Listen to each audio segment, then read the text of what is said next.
بتا رہے تھے کہ اب ایس او پیز کی جو جیل کے جو سپرنٹینڈنٹس ہیں اب ان کا ایگزامینیشن ہوئے گا کہ whether they are themselves aware of the S O Ps جو انہوں نے خود فالو کرنے ہیں ان کے رولز اور ان کے جو ایس او پیز ہیں under the law. G I G office سے یہ کہا گیا ہے کہ اور ایک کمیٹی تشکیل کی گئی ہے جو 2 سینئر افسران جو ہیں بیٹھ کے یہ امتحانات لیں گے.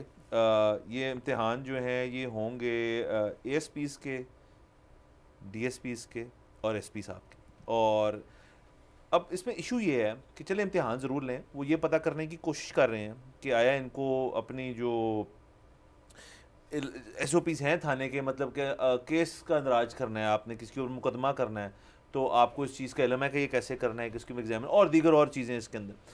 لیکن میں خبر جب پڑھ رہا تھا تو میں ڈھونڈ رہا تھا اگر فیل کر جائے کوئی تو کیا ہوگا. اس کو اینڈ میں جب انہوں نے بتایا تو وہ اتنی مزیدار بات نہیں. انہوں نے کہا جی ان کو ایک ناراضگی کا مراسلہ بھیجا جائے گا کہ ہم آپ سے مطلب مایوس کن ہوئے ہیں اور ناراض ہو گئے کہ آپ کو ایس او پیز ہی نہیں پتا. تو یا تو ہوتا ہے نا لکھا ہوتا ہے اینڈ میں جس کو جو فیل ہو گیا انہوں نے کاٹ دینا, پھر تو مزے کی بات تھی. ایسی کوئی بات نہیں ہوئی, یہ بس ایک ایگزام ہے. تو سر دیکھیں نا کہ اب یہ ریاست نا وہ حربہ استعمال کر رہی ہے اہلکاروں سے جو بیسیکلی ساری زندگی سے اہلکار ریاست کے ساتھ کرتے ہیں. اور یہ خیر ضروری نہیں ہے کہ ہم کو سرکار کی بات کریں, یہ پرائیویٹ سیکٹر میں بھی آپ نے یہی دیکھا ہوگا کہ ایک شخص جو ہے نا وہ ناراض ہو جاتا ہے کہ بس میں ناراض ہوں. اچھا آپ دیکھیں کہ اس کے کام سارے سیدھے ہونے شروع ہو جاتے ہیں. پوری کمپنی مل کے اس کے کولیگز, اس کے ادھر ادھر لوگ کہ یار اینو نہیں کم دینا ہے تو ناراض ہے اور یہ تو پتہ نہیں کیا کر دے گا, تو اس کو نا بس اس کو پیمپر کرنا شروع کر دیتے ہیں, اس کو پروں میں چھپا کے رکھنا شروع کرتے ہیں کہ یار ہوتے بڑا ناراض ہے. اور یہ لوگ نا ٹیکنیک بنا لیتے ہیں کہ پھر لوگ پوری عمر کے لیے 10 سال کے لیے ناراض. مجھے لگتا ہے کہ ریاست نے سوچا کہ اب ہم بھی لوگوں سے ناراض ہو کے اور تو چل نہیں رہا امتحان میں فیل. ویسے دیکھیں سر اگر یہ گھر میں پالیسی ہو جائے, یہ ٹف لو بھی ہے نا, یہ ایک سارٹ آف یہ ماڈرن ٹف لو یہ ہمارے کلچر میں ہے. ورنہ ٹف لو یہ ہوتا تھا کہ آپ ایگزام میں کوئی بچہ فیل ہو تو اس کو مطلب ٹکائی ہوتی تھی. اب ٹکائی کے اوپر بھی اس پہ ہم ویسے بات کریں گے نہیں ہے, وہ بس ناراض ہوئیں گے, ایک ڈس اپوائنٹمنٹ کا ایکسپریس کریں گے. پیرنٹس ویسے کبھی کبھار اس چیز کو انڈر ایسٹیمیٹ کر دیتے ہیں. اگر آپ باقی ساری باتیں کریں اپنے بچے سے کوئی حد تک ٹھیک ہے, بچے کو میں تم سے ناراض ہوں تو اس کا افیکٹ ہوتا ہے. اس کا ایک افیکٹ ہے کہ اب میں ناراض ہوں, میں بات ہی نہیں. یہ تو ہمیں دیکھنا پڑے گا کہ سائیکولوجیکلی اس کا زیادہ ورس افیکٹ ہے یا ایکچوئل مارنے کا. یہ بالکل ہے کہ وہ اگلا کہے گا میں نے ڈس اپوائنٹ کر دیا. میرے والد صاحب my parent down.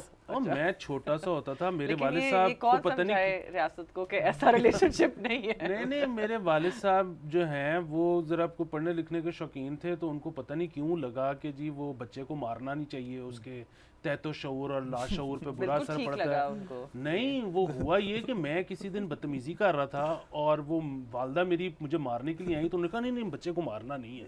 تو انہوں نے کہا یہ ٹھیک کیسے ہوگا؟ انہوں نے کہا گھر سے باہر نکال دو. مجھے گھر سے باہر نکال دو, اتنا سا بچہ گھر سے باہر کھڑا ہے, نہ باہر جا سکتا ہے نہ اندر آ سکتا. وہ جو میرے ذہنی اثر ہوا ہے میرے پہ وہ آج تک میں ٹھیک نہیں ہو سکا. ہاں تو یہ جو ہے نا بچے کو ایک آدھی لگا, یہ گھر سے نہ نکالنے سر آپ نے, لیکن دیکھیں اس گھر باہر نکالنے میں ٹفنس کتنی آئی ہے.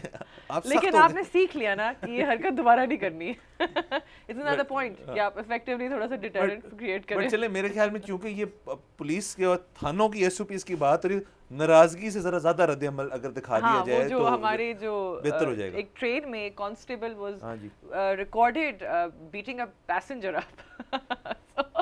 وہ یہ ہنسنے والی بات نہیں ہے. No I think it's just بالکل ایبسولوٹلی ہنسنے والی بات نہیں ہے. یہ ڈاکٹر استانہ والی ہنسی ہے جو اینگزائٹی میں نکلتی ہے. سبسکرائب کریں اور بیل دبائیں تاکہ کوئی خبر رہ نہ جائے.